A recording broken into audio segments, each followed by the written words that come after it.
19장 16절부터 22절까지의 말씀입니다. 마태복음 19장 16절부터 22절까지 말씀입니다. 신약성경 32페이지에 있습니다. 32페이지에 있습니다. 저와 여러분이 한 절씩 교독하겠습니다. 어떤 사람이 주께 와서 이르되 선생님이여 내가 무슨 선한 일을 하여야 영생을 얻으리까? 예수께서 이르시되 어찌하여 선한 일을 내게 묻느냐? 선한 이는 오직 한 분이시니라. 내가 생명에 들어가려면 계명들을 지키라. 이르되 어느 계명이오니까? 예수께서 이르시되 살인하지 말라, 간음하지 말라, 도둑질하지 말라, 거짓 증언하지 말라. 내 부모를 공경하라. 내 이웃을 내 자신과 같이 사랑하라 하신 것이니라. 그 청년이 이르되 이 모든 것을 내가 지키었사온데 아직도 무엇이 부족하니까? 예수께서 이르시되 내가 온전하고자 할진대 가서 내 소유를 팔아 가난한 자들에게 주라. 그리하면 하늘에서 보화가 내게 있으리라. 그리고 와서 나를 따르라 하시니. 같이 읽겠습니다. 그 청년이 재물이 많음으로 이 말씀을 듣고 근심하며 가니라. 아멘.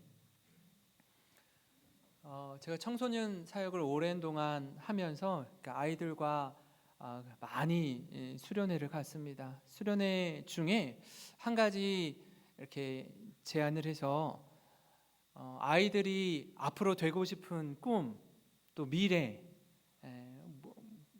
무엇 하기를 원하는지 이렇게 설문조사를 받았어요. 그래서 저는 커서 의사가 되고 싶습니다. 교사가 되고 싶습니다. 건축가가 되고 싶습니다. 은행원이 되고 싶습니다. 하는 그 아이들의 의견을 좀 수렴해서 교회 내에서 이런 분들을 이렇게 찾았습니다. 그리고 수련회 장소에 참여해서 너희들이 원하는 꿈, 또 너희들이 또 이루고자 하는 어떤 직업을 먼저 이룬 분들을 좀 만나는 시간을 아이들에게 주었습니다.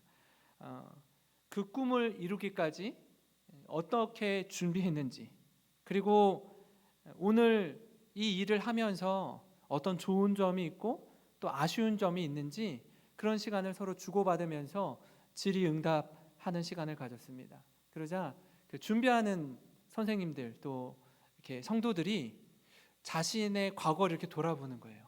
내가 어떻게 이 자리에 오게 됐지? 어떻게 준비하게 되었지? 그리고 이거 하면서 정말 기쁜가? 스스로 돌아보는 시간이 되었다라고 하더라고요. 아이들은 나의 미래를 오늘 내 눈앞에서 만나면서 그냥 막연한 꿈이 아니라 막연한 생각이 아니라 이렇게 준비해야 되는구나를 이제 깨달아 알게 된 시간이었습니다. 모두가 하나님께서 내게 주신 은사를 따라서 또 꿈을 쫓아 어떻게 준비하고 살아야 되는지 이렇게 함께 나눈 아주 유익한 시간이었습니다. 오늘 읽은 말씀에 한 청년이 등장을 합니다. 오늘 청년주일이잖아요. 이 청년은 예수님께 나와서 아주 중요한 인생의 질문을 하나 던집니다. 선한 선생님이여, 내가 어떻게 하면 영생을 얻겠습니까? 다른 것보다도 아마 영원한 생명에 대한 목마름이 있었던 것 같습니다. 그와 예수님과 주고받는 이야기를 이렇게 찾아보면은 마태복음, 마가복음, 누가복음에 동일한 말씀이 기록되어 있는데 이렇게 그를 표현할 수 있습니다. 그는 부자였고요, 청년이었고 관리였습니다. 젊은인데 이미 많은 부를 누리고 있었고 높은 자리에 올라 있었던 사람이었습니다. 아마 어느 시대나 꿈꾸고 바라는 재물과 명예를, 그것도 청년의 때에 다 소유한 사람입니다. 소위 누구나 되고 싶어하는 워너비 청년인 것이죠. 그럼에도 불구하고 많은 걸 가질 수 있는 모든 걸 다 가진 청년이라고 생각되는 그 청년에게 아직도 마음 한켠에 채워지지 않는 빈 자리가 있었습니다. 그게 바로 영생에 관한 질문이었습니다. 아마 나름 다른 사람들이 갖고 싶어하는 재물도 있겠다, 또 하나님 말씀도 잘 알고 있겠다, 뭐 하나 빠지는 것 없이 자격을 갖추었다라고 생각했을 겁니다. 그러나 그러한 청년일지라도 그 부자 청년에게 또 다른 목마름이 있었다는 걸 주목해서 보셨으면 좋겠습니다. 그가 영생에 관한 질문을 던지는 그 질문 속에 좀 우리가 찾아야 할 핵심 키워드가 있는데요. 그 첫 번째로는요, 하나님께 받은 사랑, 하나님께 먼저 받은 사랑으로 이웃을 사랑한지 돌아보는 겁니다. 그는 이미 많은 걸 소유하고 누리고 있었습니다. 그리고 대화 속에서 이웃들을 살피고 돌아보고 애쓰는 사람이기도 했습니다. 그런 그가 예수님께 이렇게 질문합니다. 16절 17절인데요. 어떤 사람이 주께 와서 이르되 선생님이여 내가 무슨 선한 일을 하여야 영생을 얻으리이까? 예수께서 이르시되 선한 일을 내게 어찌하여 선한 일을 내게 묻느냐? 선한 이는 오직 한 분이시니라. 내가 생명에 들어가려면 계명들을 지키라. 이렇게 말씀합니다. 그 질문에 생명에 들어가려면, 영생을 얻으려면 계명을 지켜라라고 말합니다. 그러자 어떤 계명을 지켜야 합니까? 이렇게 되묻습니다. 그때 예수님 이렇게 말씀하시는데요. 18절 19절에 이르되 어느 계명이오니까? 예수께서 이르시되 살인하지 말라, 간음하지 말라, 도둑질하지 말라, 거짓 증언하지 말라, 내 부모를 공경하라, 내 이웃을 내 자신과 같이 사랑하라 하신 것이니라. 10계명을 이미 우리가 알고 있습니다. 10계명을 크게 두 가지로 나눌 수 있는데요. 1계명부터 4계명은 하나님을 사랑하는 계명이고요. 5계명부터 10계명은 이웃을 사랑하는 계명입니다. 예수님이 답해 주신 계명은 5계명부터 10계명에 해당하는 이웃 사랑에 대한 계명이죠. 이 말씀을 한마디로 요약하면 내 이웃을 내 몸과 같이 사랑하라라는 말씀으로 담아낼 수 있습니다. 아마 이 청년도 익히 잘 알고 있었던 말씀인 것 같습니다. 왜냐하면 그렇게 질문한 청년이 이에 기다렸다는 듯이 대답하기 때문입니다. 마가복음 10장 20절을 이렇게 대답하는데요. 그가 여짜오되 선생님이여 이것은 내가 어려서부터 다 지켰나이다. 이렇게 말해요. 선생님, 지금 말씀하신 내용, 이웃사랑에 대한 계명 제가 어릴 때부터 지켜온 겁니다. 그렇게 자신 있게 말합니다. 제가 이 말씀을 이렇게 묵상하면서 예수님과 부자 청년의 대화 속에 이 친구는 재물이면 재물, 말씀이면 말씀, 뭐 하나 빼놓을 것 없을 만큼 다 가지고 있는 사람이구나. 뭐가 더 필요하지? 하는 생각이 드는 거예요. 사실 이 대답하는 모습을 보면서 마치 예수님, 이 정도면 괜찮은 사람 아닙니까? 이 정도면 영생 얻을 만한 사람 아닙니까? 뭐 더 필요한 게 있을까요? 이렇게 묻는 것 같더라고요. 그러니까 마치 그래, 너 대단하다, 최고다, 잘하고 있어, 이런 칭찬을 원한 건 아닐까 하는 생각이 들었습니다. 그런데요, 영생은 사실 계명을 지키는 것으로 얻을 수 없습니다. 무엇을 성취하고 이루어서 얻을 수 있는 게 아닙니다. 영생은요, 구원은 하나님이 우리에게 주시는 선물입니다. 그 말씀에 순종한다라는 것이, 하나님 말씀대로 산다라는 것이 이미 선물로 얻은 영생 얻은 자가 그 주신 영생을 주신 하나님께 대한 반응으로 말씀에 순종하는 것이고 말씀 따라 살아가는 것입니다. 이게 왜 중요하냐면 구원의 순서, 다시 영생 얻는 것에 있어서 너무나 중요한 의미를 갖는데 이런 것과 같습니다. 내가 이런 것들을 지키고 이렇게 행해야 구원 얻는다라는 조건으로 받으면 아마 예배의 자리에 참여하고 또 뭐 헌금 생활을 하고 봉사를 하는 것들이 굉장히 힘들 거예요. 왜냐하면 어떤 걸 얻기 위해, 영생을 얻기 위해서 반드시 해야만 하는 모양으로 나오기 때문에 그렇습니다.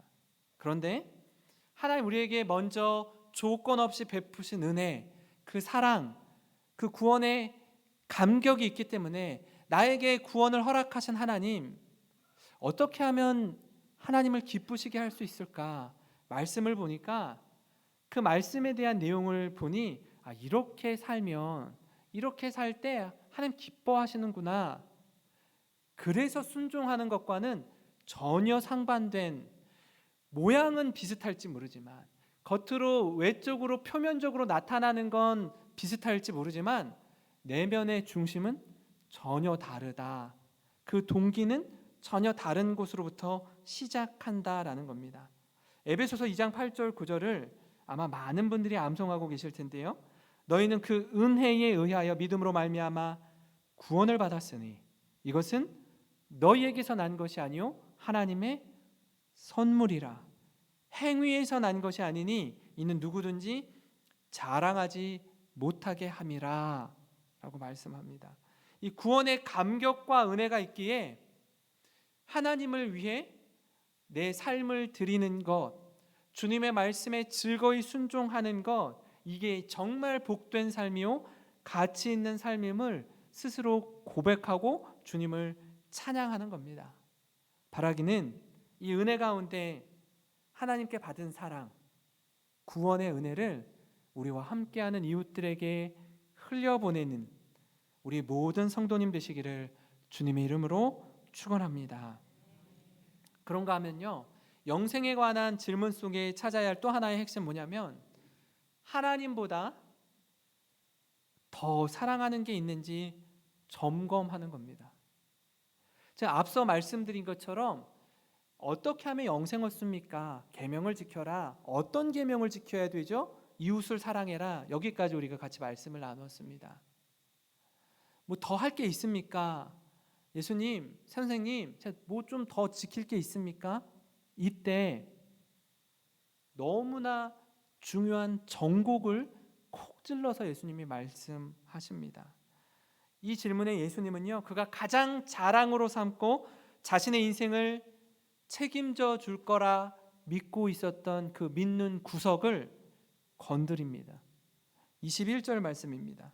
예수께서 이르시되 내가 온전하고자 할진대 가서 내 소유를 팔아 가난한 자들에게 주라. 그리하면 하늘에서 보화가 내게 있으리라. 그리고 와서 나를 따르라 하시니,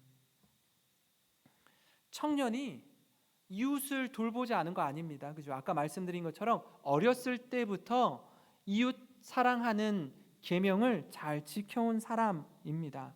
그런데 이제는 그 정도로 머무는 것이 아니라 너의 소유를 팔아서 가난한 자들에게 주라는 거예요.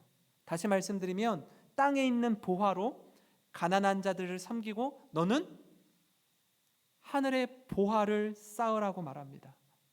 그리고 와서 나를 따르라 이렇게 말씀하세요. 왜냐하면 그가 가장 자랑으로 삼고 자신 있게 여겼던 게 바로 자신이 갖고 있던 재물이었기 때문입니다. 사실 한번 주변을 살펴보세요. 부유한 분들을 한번 보실까요? 우리 주변에 그분들은요 어느 정도의 연륜이 있고 연세가 있습니다. 왜냐하면 젊을 때부터 열심히 수고하고 땀 흘려서 재물을 모았기 때문에 그 가운데 젊은 사람을 찾기는 좀 쉽지는 않습니다. 부자이면 좀 연세가 있거나 아니면 젊은이면 뭐 딱히 가진 것이 없어도 청춘, 열정, 패기를 갖고 있습니다. 근데 오늘 성경에 나오는 이 청년은요 젊음도 가지고 있는데 재물도 가지고 있는 거예요. 둘 다 가지고 있는 사람입니다. 얼마나 자신만만하고 자랑할 만하겠습니까? 근데 그렇게 자신이 확고히 믿고 있던 그 재물을 포기하라는요. 이건 포기 못하겠다라는 거예요. 다른 건 어떻게 좀 해도 이건 못 놓겠다라는 거예요. 지금 그 청년이 예수님께 어떤 질문을 던졌죠? 선생님, 영생을 얻으려면 무슨 일을 해야 됩니까? 다른 게 아니라 가장 중요한 가치, 그가 생각하는 가장 중요한 질문을 예수님께 던졌는데 그 대답을 들었어요. 그 답을. 근데 그 영생과도 이 재물 비교할 때 못 바꾸겠다라는 거예요. 포기 못 하겠다라는 겁니다. 19장 22절에 그 청년이 재물이 많음으로 이 말씀을 듣고 근심하며 가니라. 이 청년은 영생을 원했지만 자신의 삶을 지배하는 힘인 많은 재물을 포기할 수 없었습니다. 제가 이 말씀을 묵상하면서 여러 생각이 들었어요. 우리가 아는 예수님의 제자들 있지 않습니까? 이 제자들이 예수님을 따를 때 이 제자들이 어떠했지? 생각보다 굉장히 큰 고민과 갈등 없이 예수님을 따랐던 것 같은데, 이 제자들의 이런 마음의 갈등 상태를 성경이 표현하고 있지는 않지만 아마도 이 청년이 겪고 있는 이 갈등을 동일하게 하지 않았을까, 이런 생각이 들더라고요. 누가복음 5장 10절 11절을 보면 시몬 베드로가 예수님의 부르심 앞에 나서는데요, 예수께서 시몬에게 이르시되 무서워하지 말라, 이제 후로는 내가 사람을 취하리라 하시니 그들이 배들을 육지에 대고 모든 것을 버려두고 예수를 따르니라. 배도 버리고 가족도 버리고 다 버리고 예수님을 따르니라, 이렇게 기록하고 있습니다. 누가복음 5장 27, 28절에도요. 그 후에 예수께서 나가사 레위라 하는 세리가 세관에 앉아 있는 것을 보시고 나를 따르라 하시니 그가 모든 것을 버리고 일어나 따르니라. 이 레위인 세리는 마태를 일컫거든요. 마태가 세리의 일을 한다라는 건 사실 부와 명예, 재물에 관심이 많이 있었고 많은 사람들의 손가락질을 받던 직업이었음에도 불구하고 그 일을 했다라는 건 재물에 대한 마음이 많았다라는 걸 가리키고 있습니다. 그런데 그를 불러서 나를 따르라라고 할 때 어떻게 해요? 그가 모든 것을 버리고 일어나 따르니라, 이렇게 말씀합니다. 자신이 추구했던 가치를 다 뒤로 하고 예수님을 따랐다라고 말씀합니다. 세리의 신분을 포기하고 따르는 과정도 아마 결코 쉬운 과정은 아니었을 겁니다. 우리에게 이 고민이 있습니다. 예수님을 믿고 따른다는 건요, 그저 이론이나 탁상공론이 아닙니다. 주님을 따르기 위해선 분명한 대가 지불이 있고 희생과 포기가 있습니다. 사랑하는 성도 여러분, 여러분이 이 부자 청년의 입장이라면 어떻게 하시겠습니까? 첫 번째, 부자 청년과 같이 근심하며 돌아간다. 두 번째, 말씀에 순종하여 소유를 팔아 가난한 자들에게 나눠주고 예수님을 따른다. 마음속으로 한번 답해 보시기 바랍니다. 사실 청년이 예수님께 나와서 던졌던 질문, 내가 무슨 선한 일을 해야 영생을 얻으리까? 이 질문에 대한 예수님의 대답은 좀 더 명확히 말씀드리면 다 버리고 예수님 한 분만을 선택하고 따르라는 겁니다. 뭐를 행하고 지키고 하는 게 중요한 게 아니라 세상의 부와 명예, 자랑을 추구하는 것에 마음을 빼앗기지 말고 예수님을 선택하라는 의미입니다. 우리가 아까 5계명부터 10계명을 다루었죠. 이웃사랑에 대해서.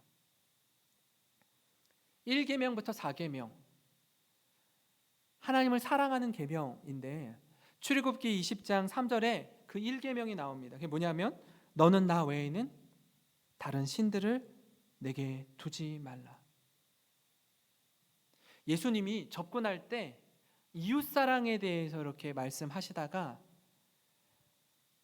정확하게 그에게 답을 제시할 때는 하나님 사랑에 대해서 말씀하는 거예요. 너는 나 외에는 다른 신들을 내게 두지 말라. 신명기 6장 5절도 맥락을 같이 하는데요. 너는 마음을 다하고 뜻을 다하고 힘을 다하여 내 하나님 여호와를 사랑하라. 청년인 그가 마음에 저울질하는 게 뭐냐면 하나님이냐 재물이냐라는 거예요. 하나님이냐 재물이냐. 그 저울질 속에 재물을 포기 못하겠는 거예요. 이건 놓치면 나의 정체성, 나의 존재감, 많은 사람들이 나를 주목하고 우러러보고 나를 따르고 부러워하는 그것 다 잃게 되는 거예요. 그 갈등 속에 근심하며 돌아가는 겁니다. 하나님을 사랑하는 게 우리 안에 분명한 우선이 될 때 그 사랑이 우리 이웃에게 흘러 넘치게 될 줄 믿습니다. 그렇기 때문에요, 우리가 다른 사람과 비교를 하지 말아야 되지만 비교해서 조금 더 가졌다고 우쭐하거나 교만할 것도 없고요. 다른 사람보다 조금 부족하고 없다라고 해서 자격지심에 빠질 것도 없습니다. 우리 삶을 점검하는 중요한 기준과 질문은 뭐냐면 우리가 하나님 가까이 하는가, 정말 세상 그 어떤 것보다 하나님을 전심으로 사랑하는가, 이 질문을 던지셔야 합니다. 만약에 많이 소유하면 소유할수록 하나님을 떠나 산다면요, 그건 축복이 아니라 저주입니다. 혹 비록 좀 부족하고 힘들고 어려운 시간을 지나고 있지만 이 시간을 통해서 오히려 하나님을 가까이 하고 산다면 그건 저주가 아니라 축복입니다. 그럼 반대로 생각할 수도 있습니다. 많이 소유함에도 불구하고요, 하나님을 전심으로 사랑하고 주님께 부요한 사람이 있을 수 있습니다. 또 빈곤하고 어려운 중에 그저 가진 자에 대한 원망과 분노로 하나님께 등 돌리고 하나님을 떠나 살 수도 있습니다. 다시 말씀드리면 부요와 빈곤을 넘어서 정말 나는 하나님을 전심으로 사랑하는가? 이 질문에 정직하게 답하는 우리가 되기를 원합니다. 사랑하는 성도 여러분, 우리가 부자 청년을 통해 그가 예수님께 던진 이 영생에 관한 질문, 이 질문에 대한 핵심을 함께 살펴봤습니다. 첫 번째가 뭐라고 했냐면 하나님께 받은 그 사랑으로 이웃을 사랑하는지 자신을 돌아보고 점검하는 것, 이것 하나랑요, 또 하나는 하나님보다 더 사랑하는 게 있는지 그걸 점검하는 겁니다. 그런데 살다 보니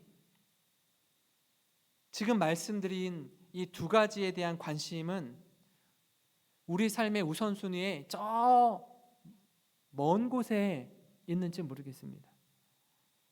그것보다 더 큰 관심은 여전히 이 어려운 코로나 상황, 취업과 이직과 새로운 사업을 시작하는 것, 더 많은 재물을 모으는 것, 더 높은 자리에 올라서 올해보다는 내년이 더 많은 연봉을 받는 것, 우리의 마음이 오히려 이런 것들에 더 현실적이고 구체적으로 다가오는 게 아닌가 하는 겁니다.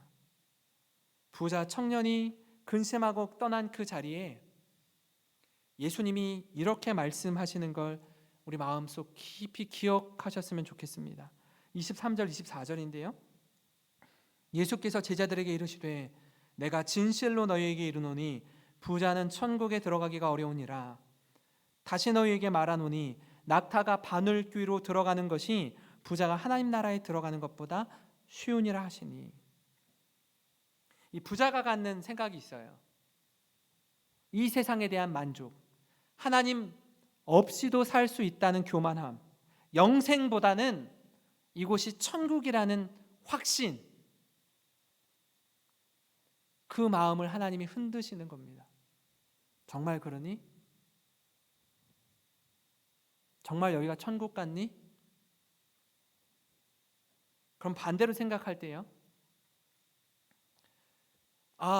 우리 성도님들 가운데 혹시 나는 부자가 아니니까, 부자가 천국에 들어가기 힘들다라고, 어렵다라고 했으니까 나는 좀 들어가기 쉽겠네, 난 부자가 아니니까. 혹시 이런 분 계세요? 그렇지 않습니다. 어렵고 가난하고 고된 삶을 여기서 살면 하나님 나라가 더 가까이 있습니까? 아닙니다. 오히려 고통 가운데 어려운 상황에 있는 분들 역시 재물에 대한 갈망함이 더 큽니다. 없기 때문에 더 애타게 찾습니다.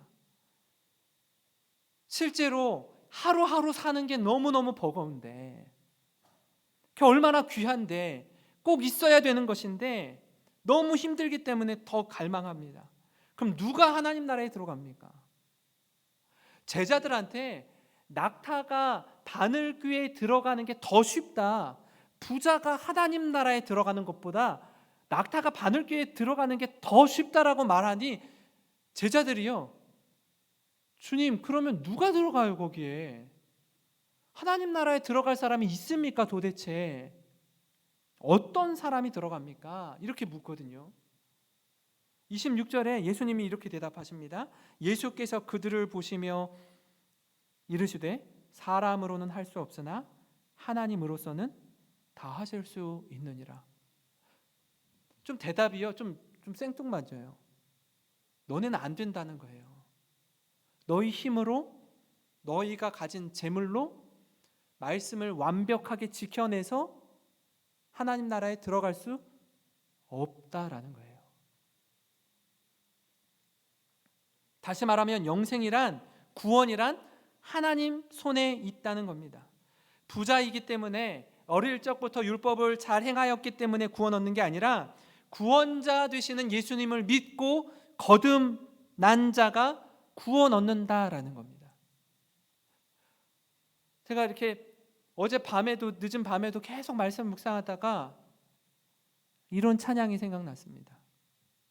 돈으로도 못 가요 하나님 나라, 힘으로도 못 가요 하나님 나라, 거듭나면 가는 나라 하나님 나라, 믿음으로 가는 나라 하나님 나라.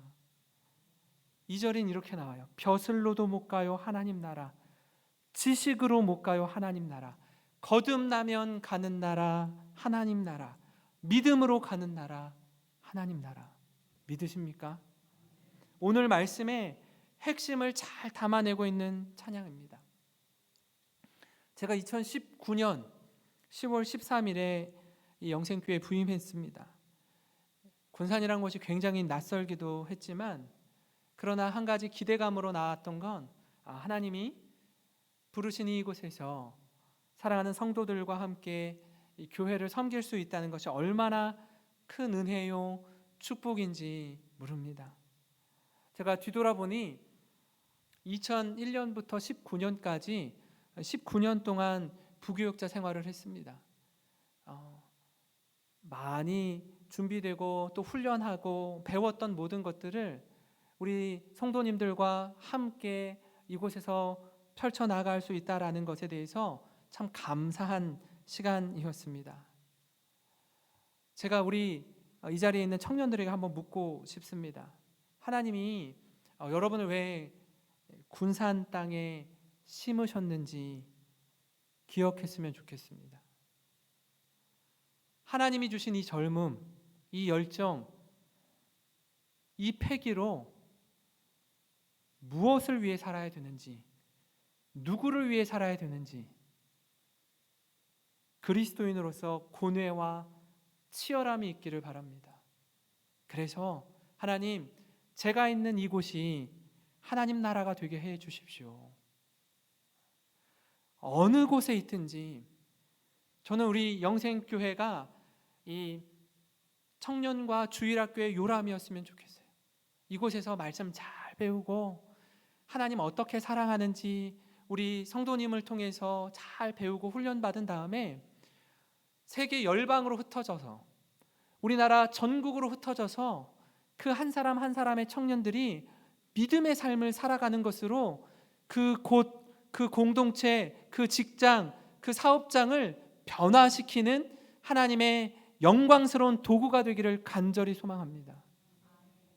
우리 교회가 그런 교회로 잘 준비되었으면 좋겠습니다.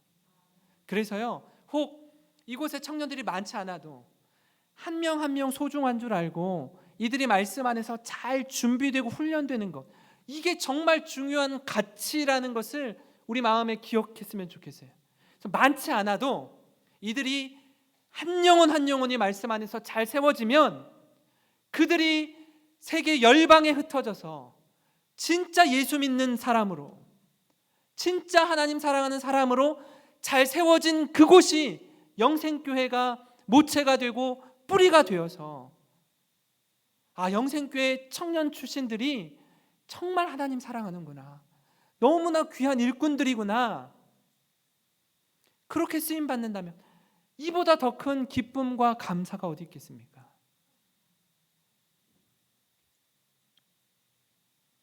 한 청년이 있었습니다. 그의 아버지는 무역을 통해서 부자가 되었습니다. 그는 영국에 있는 케임브리지 대학 출신이었습니다. 당시 최고의 인기를 구가했던 크리켓 선수이기도 했어요. 세상의 부와 명예와 인기를 다 가지고 있었습니다. 그런 그에게 복음이 전해졌습니다. 그동안 그가 추구했던 세상의 명예와 찬사, 이것이 영원한 가치인가? 여기에 대한 의구심이 들었습니다. 복음을 듣고 고백한 그가 자신의 모든 재산을 어려운 이웃에게 바치고 케임브리지 7으로 중국과 아프리카의 복음 전도자가 되었습니다. 그 사람이 바로 C.T. 스터드입니다. 제가 영생교회 부임했을 때 계속 걸어놓는 말씀 있지 않습니까? 오직 한 번뿐인 인생 속히 지나가리라. 오직 그리스도를 위한 일만이 영원하리라. 그냥 나오는 고백이 아닙니다. 하나님이 어떤 분인지, 복음이 무엇인지 분명히 경험한 자가 고백하는 고백입니다. 그가 이렇게 얘기하는데요, 예수 그리스도가 나의 하나님이시며 나를 위해 죽으셨다면 그분을 위한 나의 어떤 희생도 결코 크다고 할 수 없다. 사랑하는 성도 여러분, 우리 사랑하는 영생교회 청년들, 이 고백이 우리 모두의 고백이 되기를 주님의 이름으로 축원합니다. 축원합니다. 우리 같이 찬양 드리고